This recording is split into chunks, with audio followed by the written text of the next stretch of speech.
కాదు, అది మా Bharatiya Janata party booth committee అధ్యక్షులు ఎవరైతే గ్రామాల లోపల నేను ఎంత కష్టపడ్డానో నాకంటే ఎక్కువ పొద్దుగా లేస్తే బూత్లో అనేక రకాలైనటువంటి అవమానాలు, ఇబ్బందులు, అవస్థలు వచ్చినప్పటికీ కూడా స్థానికంగా ఉన్నటువంటి బూత్ అధ్యక్షులు, శక్తి కేంద్రాల ఇన్ఛార్జీలు, మండల కార్యకర్తలు, మండల అధ్యక్షులు, ముఖ్యంగా ఈ జిల్లా నడిపించినటువంటి సోదరుడు రథసారథి శ్రీనివాస్ గారు, వీళ్ళు వాళ్ళని కాదు ప్రతి ఒక్కరు, ఆఖరికి మా కంట్రిబ్యూటర్లకి ఒకడు, మా రిపోర్టర్లకి ఒకడు వచ్చిండు రగన్న. రేపు అవకాశం వస్తే ఎంపీ అయితే బాగుంటుందని మా జర్నలిస్ట్ మిత్రులు కూడా జెండాలు ఎజెండాలు పక్కన పెట్టి, మా ప్రింట్ ఎలక్ట్రానిక్ మీడియా మిత్రులు చాలా మంది నా వెల్విషర్స్, నా గెలుపులో పాత్ర పంచుకున్నారు. వారికి మరియు కనబడకుండా పక్క పార్టీలో ఉన్నప్పటికీ కూడా భారతీయ జనతా పార్టీలో సభ్యత్వం లేకపోయినప్పటికీ Raghunandan is the voice of voiceless.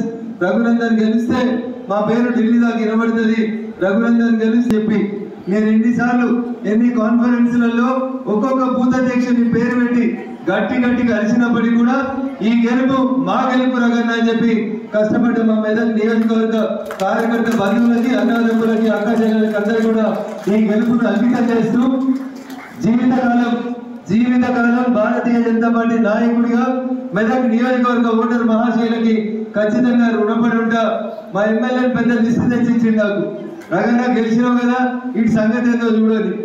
Athletics track కి వాకింగ్ పోయినప్పుడు పొద్దుగాలనే చెప్పారు, ఇడు అథ్లెటిక్స్ ట్రాక్ ఉండే అన్న, ఇడు అకాడమీ ఉండే, దీన్ని ఎత్తుకపోయినా దీన్ని మళ్ళీ మా మెదక్కి తీసుకురావాలని మొదటి కోరిక కాడికి మొదలు పెడితే మా గడ్డల శ్రీనివాస్ గారు చెప్పారు, అన్న రైలు సాయంత్రం 5 గంటలకి పోతుంది, ఉద్యోగస్తులకు ఇబ్బంది అవుతుంది, రైలు సమయాన్ని 5 నుంచి 5:30 పెంచమని చెప్పారు. అట్లా మొదలుకుంటే చాలా సమస్యలు మా అక్కనపేటకు చెందిన సిద్ధిరాములు గారు మాట్లాడుతూ చెప్పారు, అన్న మాకు అజంతా ఎక్స్ప్రెస్, రాయలసీమ ఎక్స్ప్రెస్ రెండు మా అక్కనపేటలు ఆపాలి అన్నారు. అంతకంటే ముందు చేకుంటోళ్ళు ఉంటారని వాళ్ళు కూడా నిలబెడతారు, చేకుంటోళ్ళు కూడా ఆపాలి, అక్కనపేటలు కూడా ఆపాలి. ఎందుకంటే నేను దుబ్బాక ఎమ్మెల్యే ఉన్నప్పటి నుంచి ట్రై చేస్తున్నది, ఈసారి పూర్తి చేద్దామని కోరుకుందాం. మెదక్ రైల్వే స్టేషన్ ప్రారంభోత్సవం వచ్చినప్పుడు రైల్వే జీఎం గారిని అడిగి చేగుంట పోలీస్ స్టేషన్ దగ్గర ఉన్నటువంటి రైల్వే బ్రిడ్జి కోసం మాట్లాడినాం. అక్షరాల రూపంలో అది కాగితాల రూపంలో ముందుకు పోయింది. వచ్చేవారు ఖచ్చితంగా సౌత్ జోన్ రైల్వే జీఎం గారిని కలిసి, south central railway GM Secunderabad గారిని కలిసి ఆ రైలు ఒకటి, ఫ్లైఓవర్ అక్కడ వచ్చేటువంటి బ్రిడ్జ్ ఒకటి, మెదక్ రైలు సమయం మార్చడం ఒకటి, ఇంకెవరో చెప్పినా రాక్ పాయింట్ కూడా ఒకటి వెనకడికి వాదాలు చేసిరండి. వెనకటోళ్ళంతా వాదాలు చేసిపోతే ఇప్పుడు మనం ఆ వాదాలన్నింటినీ పూర్తి చేసేందుకు మీరు అవకాశం ఇచ్చారు.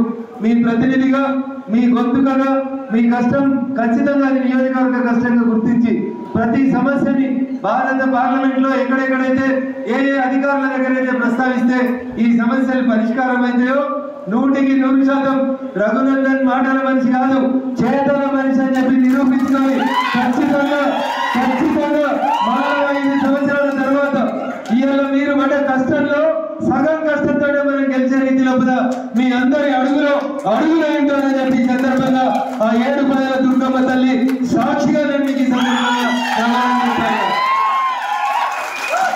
లేకపోతే ఎక్కడి 200 కోట్లు ఓటుకు 1000 పైసలు బీర్లు బార్లు ఓపెన్ లో వంచితే కూడా ఏం లేదు. భారతీయ జనతా పార్టీ నాయకులు కార్యకర్తల దగ్గర గదే రబ్బర్ జంపులు, గదే దీనిపైలతోటి ఒకటే ఒక మాట, మెదక్ లో పార్లమెంట్ సభ్యుని గెలిపించి 3వసారి ప్రధానమంత్రి అయ్యేటువంటి నరేంద్ర మోడీ గారి నాయకత్వంలో మా మెదక్ ఎంపీ ఉండాలని అనుకున్నాం.